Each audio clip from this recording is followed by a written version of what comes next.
Perfectionism can be a trap. The fear of trying something new because of self-consciousness or the risk of failure can often prevent people from growing. From Connecticut Public Radio, this is Disrupted. I'm Kalila Brown-Dean. This hour, we talk about giving ourselves the space and the grace to explore a new practice or hobby simply for the joy of it. We're not talking about learning to snowboard in the Winter Games or learning to carve a salad bowl that's worth a lot of money. Dabbling, even in vague interests, is a way to get to know yourself and who you are today. And even though on the face of it, dabbling seems unrelated to activism, the two can work in tandem in ways you may not expect. And later in the show, we dance. You'll hear from a Salsa, Merengue, and Bachata instructor, Jason Ramos, and his students who are encouraged to dabble in dance. And artist Esther Gonzalez reads her essay, How to Reset Your Artistic Life. But up first, Karen Walrond. She's author of The Lightmaker's Manifesto and Radiant Rebellion. Her latest book is In Defense of Dabbling, The Brilliance of Being a Total Amateur. Karen, it's so wonderful to have you on Disrupted. No, it's my honor. Thank you for having me. You know, I was joking with you before we started the conversation that I feel like you, your work, your book will help me make sense of my life. And I don't mean that as a pressure in any way. I'll try not to take it that way. Not at all. I think that, I, like so many people, are trying to figure out what are the things that I love, what are the things that I'm passionate about, how can I push myself to be open to exploration without the pressure of feeling like I have to be perfect at something in order to find joy in it.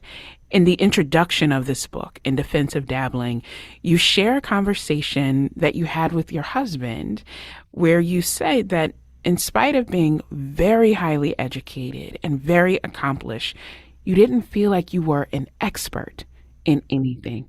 Tell us about that conversation and that reflection.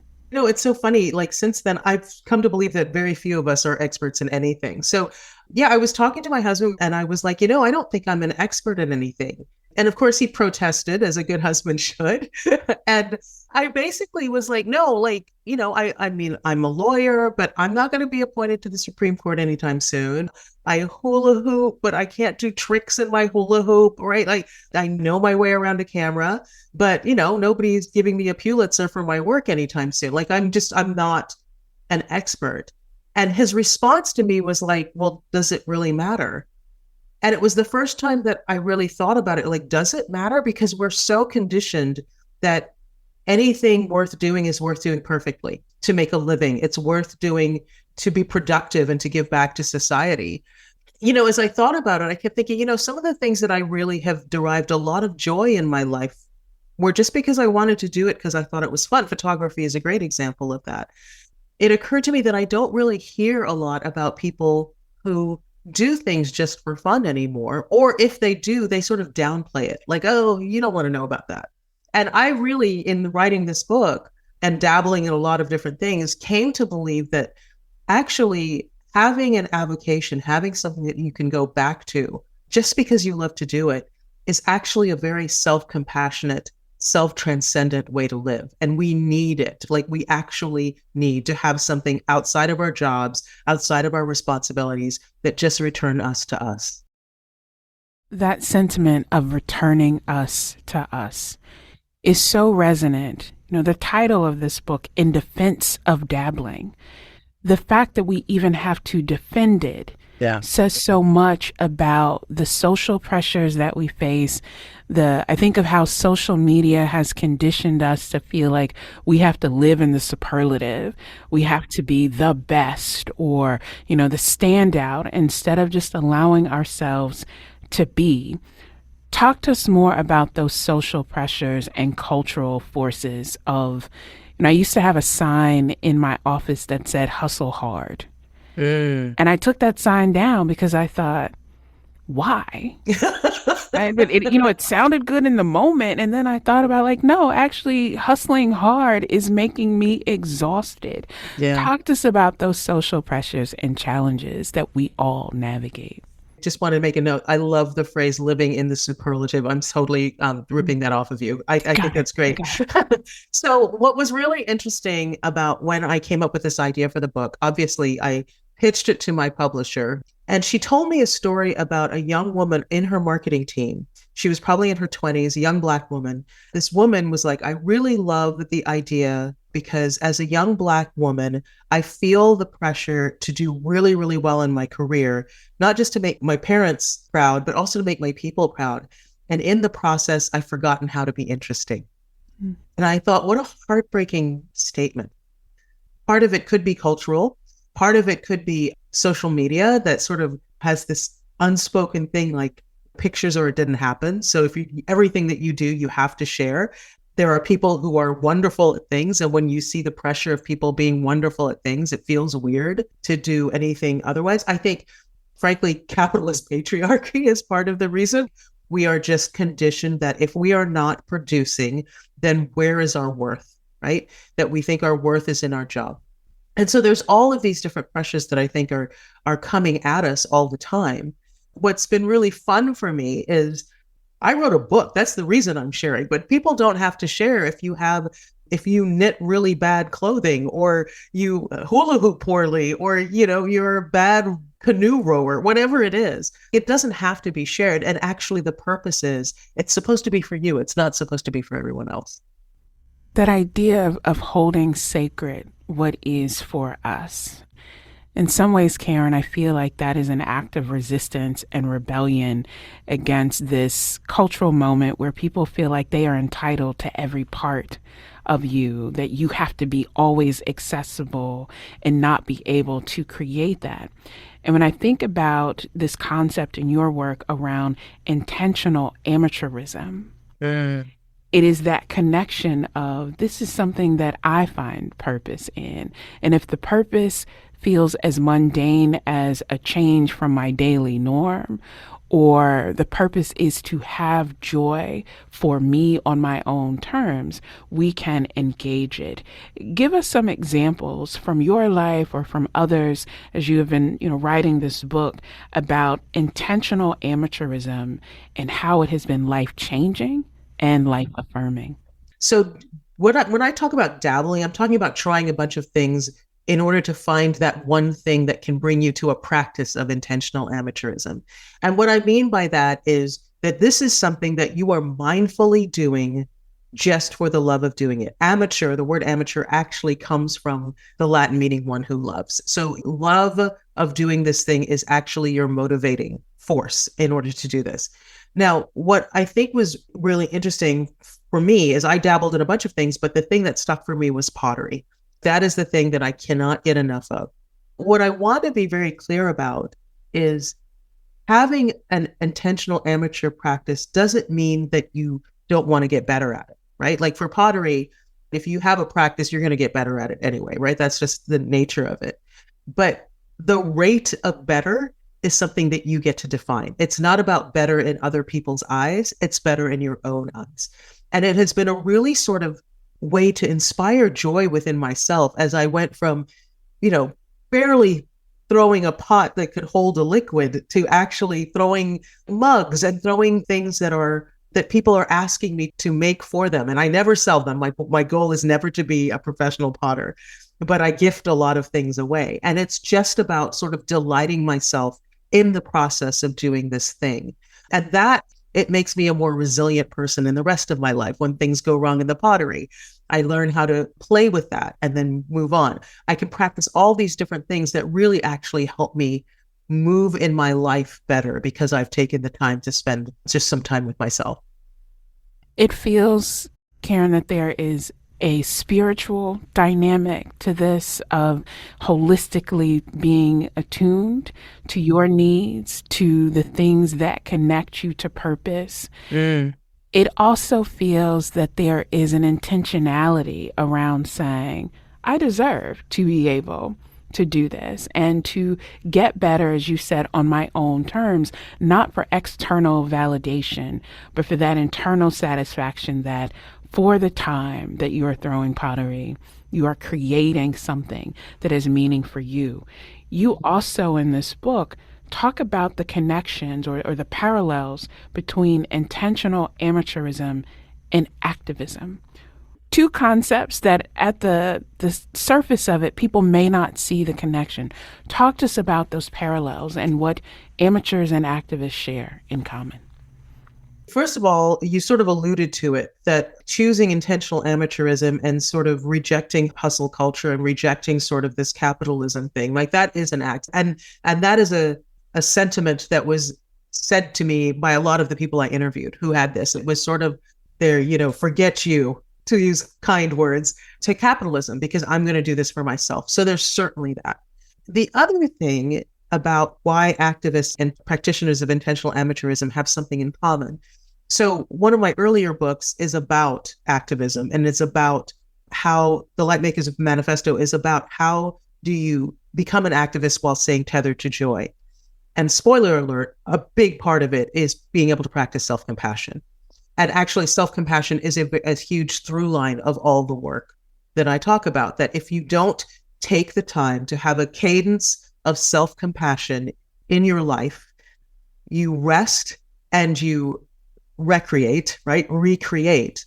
That's the only way you're going to be able to get the energy to go back in, to fight the fight, to deal with challenges in life, to do everything else. And what's lovely about intentional amateurism is that it's a way to practice the sorts of things of self-care and self-compassion without doing things that may feel a little foreign to you, like maybe you're not a person who prayer comes easily, or yoga comes easily, or meditation comes easily.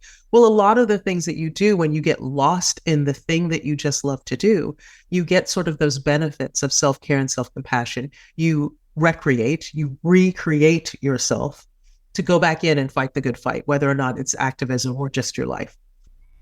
We talked to Amy Tan about her love of birding.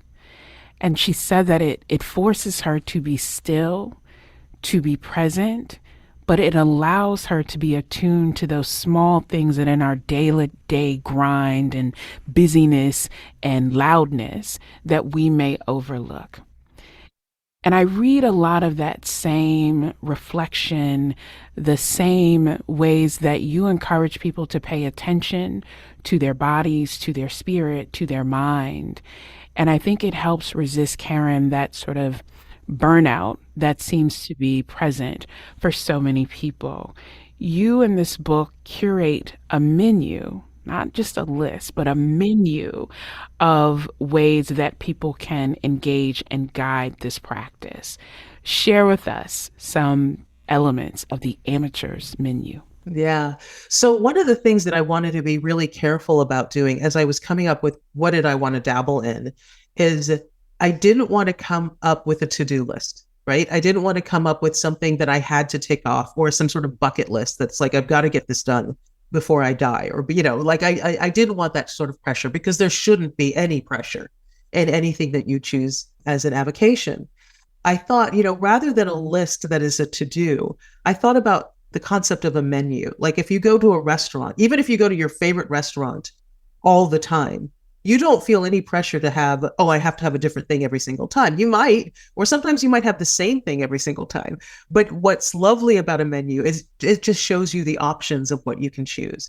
And so that's why I call it an amateur's menu. And it was basically a list of things that I thought might be interesting one day to do if I had a moment. It wasn't anything that I had to tick off. And so I actually, at the back of the book, I have like 7 pages, like over 250 potential activities that anybody might want to consider doing. And it's everything from bouldering to twerking. Like it's literally just wild, crazy stuff. But I love the idea. I'm a big journaler, and I love the idea of keeping a running list of whatever happens to cross your path that you think, that's cool. Like, that person's juggling. I've always wanted to juggle. Or, wow, this is such a great French restaurant. I've always been interested in French baking, or whatever it is that you keep sort of a running list so that when you do have the time on a weekend and you're bored and you don't want to be like binging a show or, doom scrolling, that you can think, oh, and let me look at this list. I did say that was interesting. Maybe I can sort of pursue that. I am approaching a milestone birthday. Congratulations. Thank you. People keep saying like, oh, what's your bucket list? What's your bucket list? Ugh. I find the idea of a bucket list so intimidating and in some ways morbid because it feels like, well, once you check that off, but I love this idea of a menu because you can always return to a menu and a menu can change. It can be updated. You can decide that what I really want to focus on is dabbling in this appetizer before I make the big commitment to the entree or to the bigger thing. And it also, Karen, the menu feels like a living and breathing thing that you can create without feeling the pressure of I have to get this done in order for me to say that I've made progress. You dabble in many things. You have an ongoing curiosity. Is there something for you right now that you've been dabbling in that feels very present of this is something that brings me joy or helps me continue to be curious as I approach? Well, for sure, pottery. I mentioned pottery. For sure, pottery allows me to do that. And I think the reason that I love pottery so much, I talk about, the attributes of intentional amateurism in the book, and it allows me to practice so many things like curiosity and play and self-compassion as I do it. But the reason I love pottery is because to make a pot is a fairly lengthy process, right? Like you have to make it and then it has to dry and then you have to fire it once and then you have to glaze it and you have to fire it again. And every single step of pottery, something can go wrong, right? Like it can crack or it can slump or whatever. And it is such a practice of presence because you have to be careful about what you're doing. And also, I tell people all the time, it's a lesson in heartbreak because you can get so far and then suddenly something falls apart. And what I love about it is not only does it allow me to exercise my curiosity in getting better at it, but it also allows me to exercise my curiosity in myself. Like if something goes wrong, why did that bother me so much when it's not my profession? I'm not getting paid for it. It really doesn't matter. And what is that about? And what is this elation I feel when something goes right? The fact that the more I study pottery, the more there is to study. Like there's so many different techniques in different places. There's different traditions from different parts of the world. And so I will never be an expert at pottery. Like nobody can be an expert at pottery because there's so much to it. And so for me, which is a huge surprise, by the way, because I don't like being dirty. And so the idea that I go multiple times a week and elbow deep in clay is bananas to anybody who would have known me. But it's something that suddenly sparked my attention. Another thing that I loved, my proximity to the ocean makes it difficult. I did surfing. I took a surfing lesson as part of writing this book, and it was terrifying and exhilarating. And if I lived near a surfable beach, I would totally be doing that instead. But, the idea of playing with identity as you try these different things on and like, who am I? Like, am I a surfer now? Am I an artist now?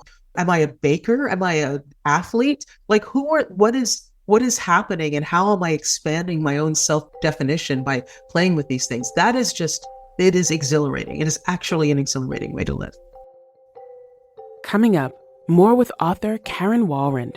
She'll talk about the importance of growing through exploration and holding on to our childhood impulse to play. No matter what age you are, whether or not you're a 5-year-old or a 105-year-old, that tapping into that feeling of what am I capable of? What can I do? It can only be good for us. And later, I love to dance. And so I've been just trying different types of dancing out, even though I'm terrible at it. This is Disrupted. We'll be right back. Welcome back to Disrupted. I'm Kalila Brown-Dean. This hour, we're talking about embracing intentional amateurism. It can be trying a menu of things that you're curious about or revisiting hobbies that brought you joy as a child to see if they still do. If you've ever talked yourself out of signing up for an art class or a pickleball league, a choir, or a knitting circle, I want you to know that it's never too late to take a step toward dabbling as a tool for self-discovery. We're still joined by Karen Walrond. She's author of In Defense of Dabbling, The Brilliance of Being a Total Amateur. You share in the book this advice that Kurt Vonnegut gave to high school students. And I want to share this exact passage with our listeners. And he writes, "Practice any art, music, singing, dancing, acting, drawing, painting, sculpting, poetry, no matter how well or how badly, not to get money and fame, but to experience becoming, to find out what's inside you, to make your soul grow." That's my favorite. It is so beautiful and so simple. And Karen, I think given all the noise that surrounds so many of our lives right now, to remember that our soul deserves to grow and that it can grow when we try the things just because, not for a finite purpose. Talk to me about how and why that passage speaks to you and how it connects to this defense of dabbling. Yeah. So that little passage, it was actually in a letter that he wrote to students who had written to him and asked him to come speak at their school. And he was in advanced age at the time and couldn't make it, but wrote that lovely letter. You know, I love that he said it to students because I feel like, and I'll speak just for myself, like when I was a kid, the idea of going into imagination, the idea of going into play, of trying new things, that felt very natural to me. And I suspect that's true for most children. Like the idea of just trying something to see what happens felt really, really natural. And at some point in probably my education or in growing up, you get the idea that playing and just trying things and exploring your own imagination is not serious work, right? That you must get serious now because there are responsibilities and you have children to raise or a partner to partner with or whatever. And you have work, you have a career, and anything else is not serious. It's trivial. And in so doing, in so believing this, we forget that sort of exhilaration of who can I be? What can I become? What gives me joy? What gives me delight? What makes my soul grow that we get when we're children? And I have to believe that no matter what age you are, whether or not you're a 5-year-old or a 55-year-old or a 105-year-old, that tapping into that feeling of what am I capable of? What can I do? What's new that I didn't know before? Can only be good for our own mental health, for our own physical health in some ways. Like it can only be good for us. And this idea that we should suddenly stop doing that is just so ridiculous to me. The other book that is recent for me is about joyful aging. And we're all aging, no matter what age we're at. And the idea that we can still play and still discover and still learn, like aging is living. And that's how we live. We live by making our souls grow. I was having a conversation with a friend recently about college students. You know, I work with young people on college campuses every single day. And I see that there generationally is a shift in feeling like they have the freedom to explore and try things. And maybe that's not the thing that I like, or maybe I thought I wanted to study this particular field. And then I took a class and realized, oh, actually, that is not the thing for me, because they are often navigating such pressure from society, from family, from the realities of economic uncertainty in the world to feel like you need to know going in exactly what you want to do for the rest of your life. And it needs to be profitable and marketable. And if not, then don't even try taking that class that you thought looked interesting because it may deter you from that. And it's so unfortunate.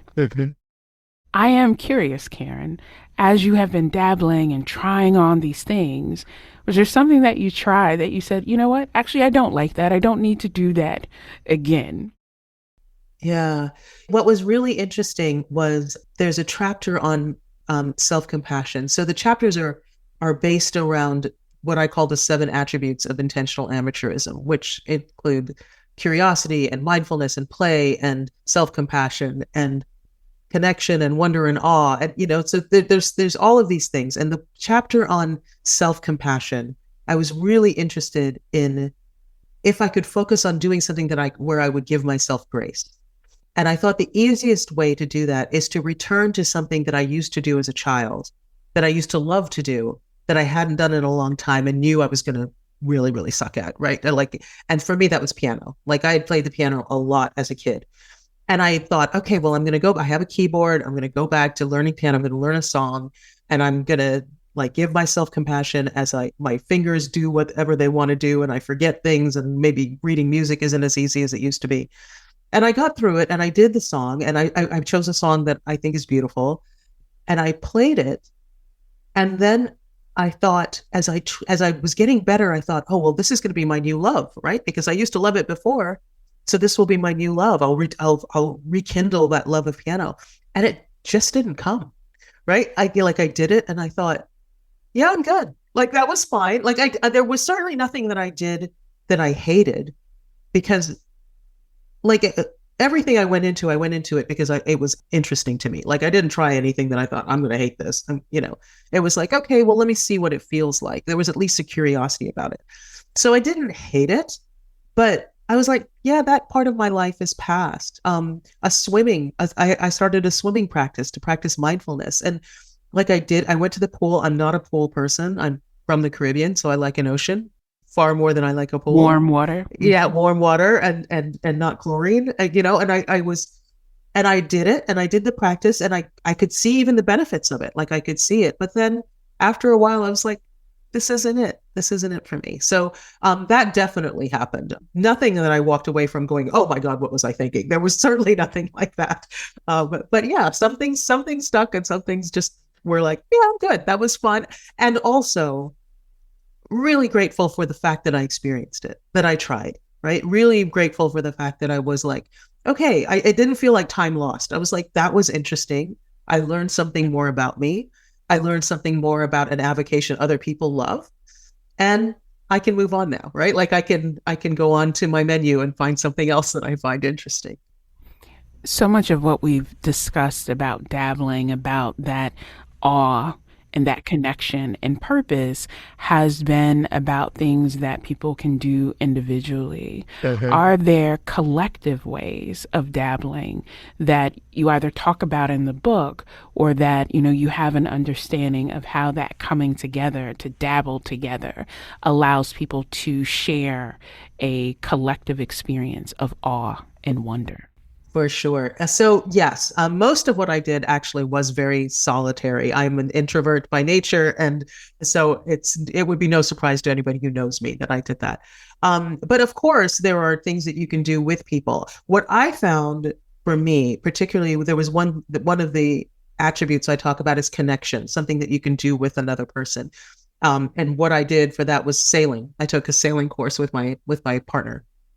And we loved it and it was amazing. And that's, again, another thing I would go back to if having a sailboat was something that we could do easily in the town where we live. But, as you talk about that, I was thinking recently I was interviewed by a reporter who had just started playing. She was with The Guardian in England and she was playing football. It was so funny to listen to her because she started because a friend of hers wanted to have a football party. Like she wanted everybody to get together and play football. And then it just sort of stuck. And she says, I'm really bad at it. I'm awful. But she's loving it. And she's going every week now. And she loves the camaraderie, the fact that everybody isn't taking it seriously. Like it's just a way to do that. And she's having this connection with friends and this sort of lovely revelation about what she's able to do because she had never thought of herself as athletic in the past. And what was so funny was at some point I said in the interview, oh, you're an athlete. And she was like, oh, no. I'm not an athlete. She goes, you don't understand. I'm the worst person on the team. And I said, you do realize that for every professional sport, there is a worst person on the team and that person still gets to call themselves an athlete, right? Like you get to do that. And so the idea, again, like we talked about, of not just connection, but also redefining who you are is really, really wonderful. And for me, I think it's especially good when you're doing something with people who are equally as amateur as you are, right? Because sort of you get to delight in each other and cheer each other on in a way that maybe joining people who are already experts, you wouldn't get that, right? Like you'd be more self-conscious about it. So for sure, there's lots of ways you can do it in connection. As we come to the close of our conversation, and I told you at the beginning of our talk, I feel like you were going to help me make sense of my life. You have. So I thank you for that. Thank you. I wonder what you say to listeners who will read this book, who will hear this conversation and say, this is what I need. I need to give myself the space and the grace to practice that freedom, to practice that joy, to practice whatever I want to, and not feel bound by the need to be perfect. But I'm not really sure where to start or how to start. What would you say to those listeners? The first thing I would say is keep a running list, create your own menu of things that are just interesting to you. It doesn't have to be like, oh, I want to be a juggler, but you see something online, you see something, do something, you watch, a movie and there's somebody painting or something like that. And you're like, oh, that'd be really cool. Like just keep a running list. So that's one thing. The second thing that I would say to do is once you've sort of created this list, return to it a couple times and just look at it and think, if anything's really talking to you, think about what's one thing I could do this week toward learning more about that. Maybe it's you find a YouTube video. YouTube will teach you everything, right? So maybe it's finding a YouTube video. Maybe it's looking up a class in your community. Maybe it's talking about it, over coffee with a friend and saying, hey, have you ever wanted to learn how to make macarons? I kind of do too. You want to do this together, right? That's how I became a scuba diver, was a friend came to me and said, I'm thinking of taking a scuba diving class. Do you want to do it? And I was like, yes, actually, that sounds really amazing. And sort of finding a friend that you would be willing to do it with. I think also remember that when you do whatever it is you do, nobody has to know about it. Like you don't have to tell people.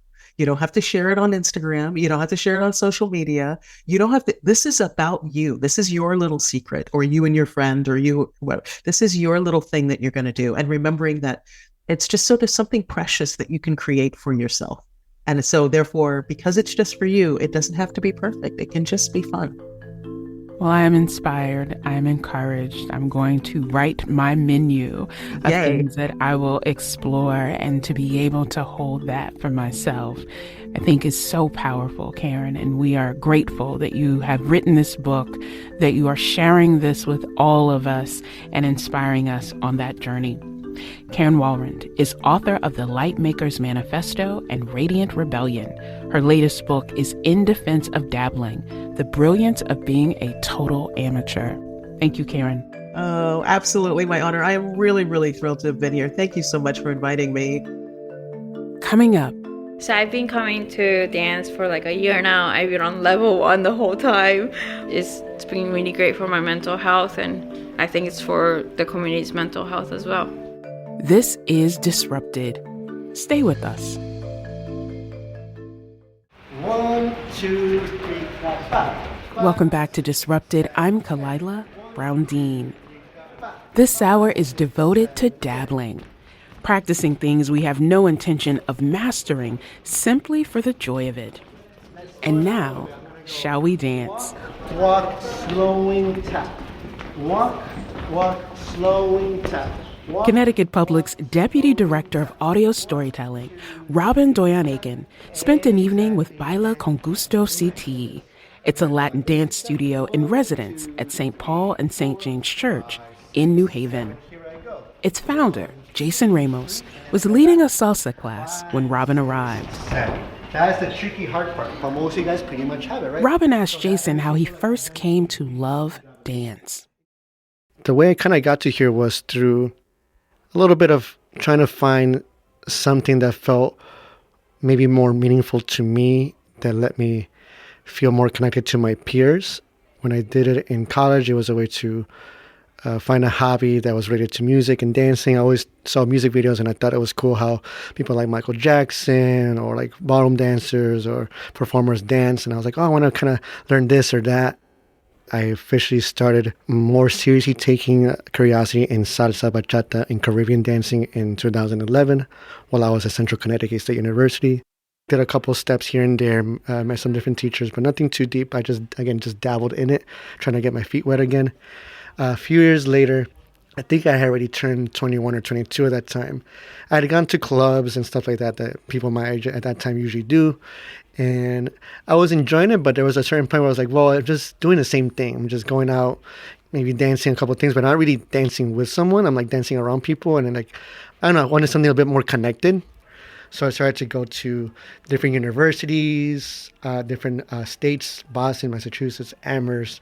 I went to Yale, I went to Harvard, different places where they had classes for people college age or just lounges or restaurants or bars, and just started picking things up. What I found was that there are so many different kinds of dancing, even within the genres of salsa, bachata, merengue. And it was such a thrill to almost in a way experience the surprise of dancing with someone who had like a certain flair to them, dancing with someone who was perhaps a trained ballerina, perhaps someone who just flew off straight from the airport from Argentina or Colombia. And even sometimes people who didn't even speak the same language completely, they're like, I know some English, but not too much, but I know salsa. I'm like, hey, me too. And that's kind of how you connected. I eventually committed to the love of that. Throughout the years, I ended up finding that I was relying a good deal on the friends that I made through that community. We were finding an escape through the dance whenever we had issues, family problems, or just kind of the world just felt too heavy sometimes. You could viscerally, cathartically move your body, sweat it out, stomp your feet, yell, sing, cry, laugh. What started out as something Jason loved to do became something he needed to do. That escape that he mentioned inspired Jason to make the leap from a student of dance to a teacher. The way I fell into dancing, or I should say the instruction part of dancing, my family was going through immigration status issues. So I had to kind of balance my time there. I started to kind of want to escape more, so I started dancing more. I ended up having to make a decision of either staying in college and keeping a job and then advocating for my family. My family was in the middle of fighting for their stay in the U.S. They were being deported. They had this process they were going through that I had gone through legally and correctly, but then there was changes in administration back in 2016, 2017, which is around the time where I actually established the name of that, Baila Con Gusto. Baila Con Gusto means dance with joy, dance with zest. I ended up dropping out of school for a bit to focus on advocating for my family. From that moment in time, I found another community with immigration advocacy, reconnected with other family members, and I realized that there's multiple ways to find solace, to find community, to find empowerment, and to find hope. My family was present in one way, but in other ways they're like, no, where are you going? You're going dancing. You should be here doing this. But also like for my mental health, I was like, I can't just be here in this house crying about the situation or stressing out. I need to go somewhere and just be seen for the joy that I think I still have in me. And so certain members of the dance community here in Connecticut helped me out. At that time, I had a lot of friends in New York. They were immensely helpful. Things got better. Still kind of in limbo, but my parents were no longer in imminent fear of deportation. But now I had to face the consequences of dropping out of college. I was like, how do I survive? So I was like, well, let me start charging like $5, $10 for these lessons. I put an ad out on Craigslist, started to get a focus on what I'm teaching, because I started to learn with the advocacy and the dancing. It's like, oh, wait, there's a certain influence that I have that I'm not realizing until now. That's very powerful. I've always done this for joy, but I also feel this duty. Little by little, I started asking questions, taking different classes, and then word got out. I was like, hey, Jason is now teaching. Jason is now organizing. So now you have this kind of this duty and this attention. And it's like, well, what can I do with this? So I started to do different things around different locations, Salsa, Bachata and Merengue, Hartford, Meriden, kind of popping in and out. So there was a whole bunch of dabblers there, people who were coming like in culture or immigrated or even are from the United States, and they were just focused on dancing, meeting people, and just kind of also finding an escape. So it was cool because people literally come in and be like, hey, I literally just transferred in from Venezuela, from Argentina, from Colombia. And I didn't expect to have this part of my culture here. It's so cool that I can still have a little bit of a tie back to my home country. And even other people from a lot of people from Turkey, from Poland, from Finland, Denmark even, they're like, hey, this is such a cool thing. We don't have this in our culture. Here's something similar to it, but this is such a unique thing. And like I could feel like this brings so much joy in a different way. And I was like, wow, that's so cool. I think we all have like a certain way that we want to be acknowledged and seen. And some of us find that a dance floor is that stage for us, right? And other people, I think, are looking for community. They're looking for like the feeling of being with people in a manner where feeling is believing, not just seeing.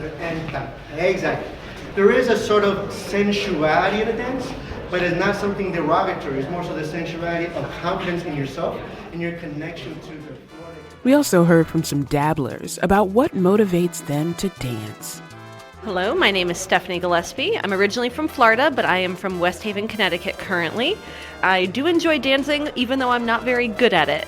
So I was here a few years ago taking classes off and on. I took a break, and now I'm back to enjoy some Latin music and some moves. My name is Mark Balda. I am originally from Connecticut and grew up, loved dancing. My mom was a ballerina, so I think it's kind of in my blood.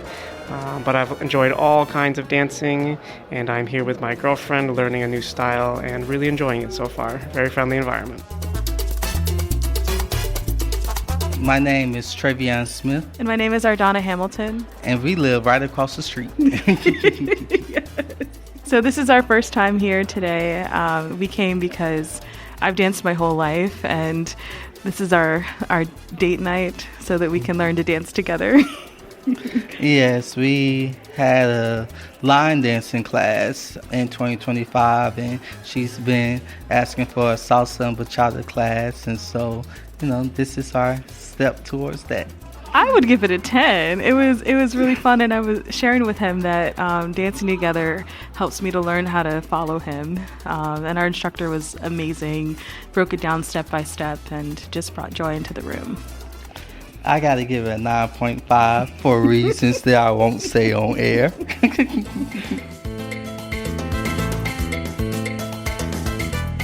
Hi, I'm Phoebe Leith from Guilford, and I showed up my very first time to an open house for salsa today, just cold. And I called a friend and I said, hey, do you want to go to salsa today? Long shot. She's like, I'm in New Jersey. I'll be there in an hour and a half. And she drove here to meet me today. And it was so much fun, and I had no idea what I was doing, but the joy of it just pulled me in, and it was so wonderful, and I wanted to stay and stay. I'm kind of a dance school dropout.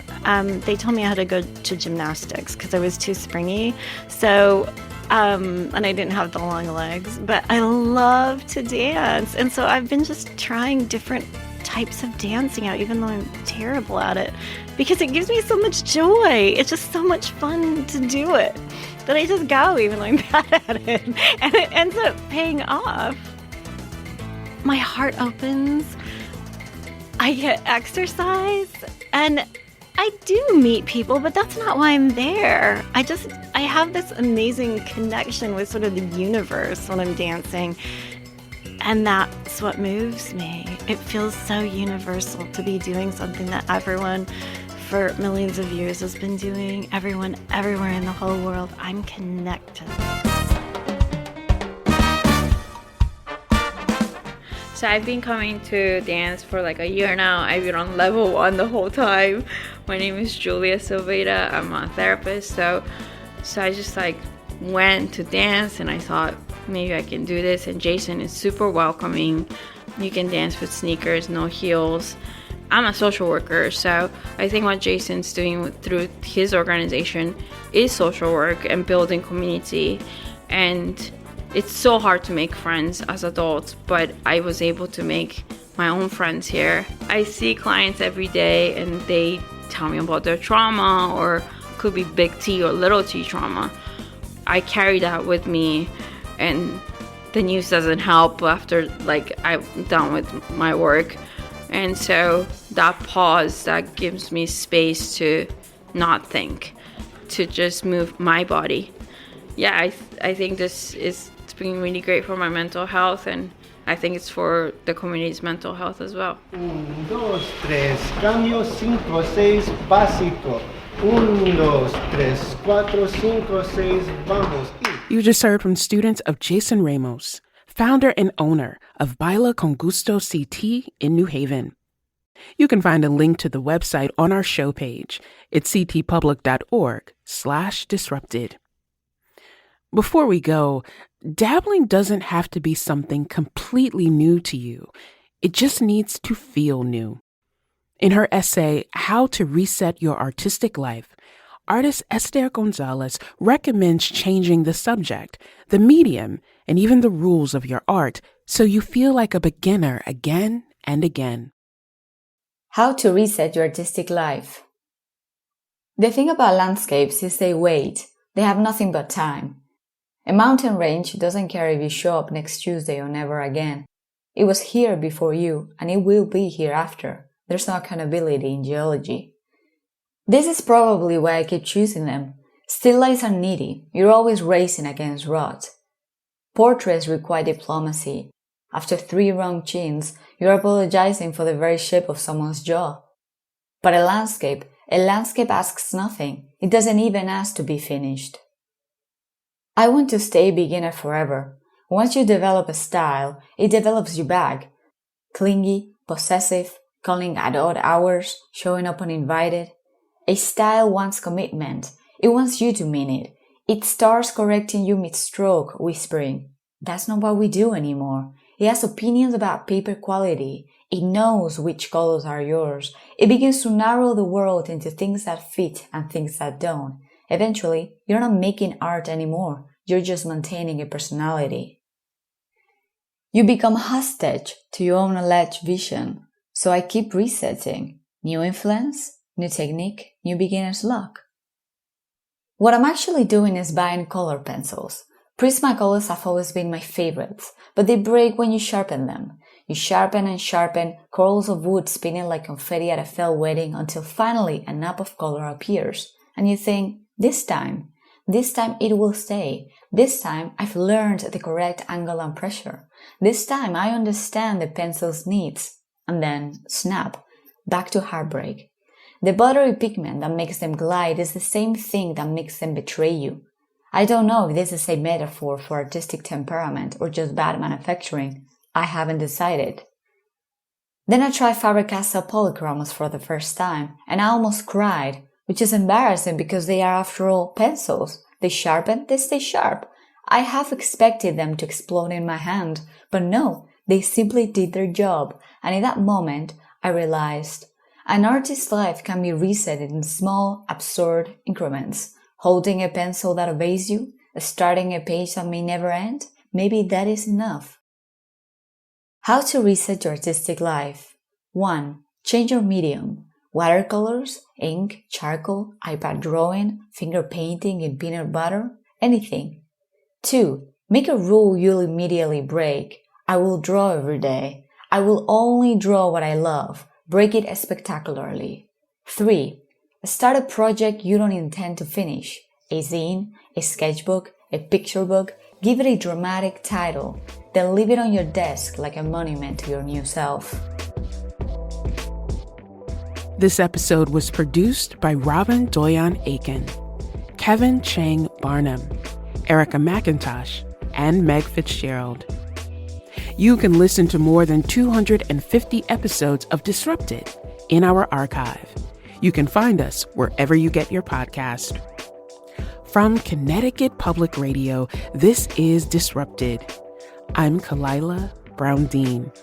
Thanks for listening.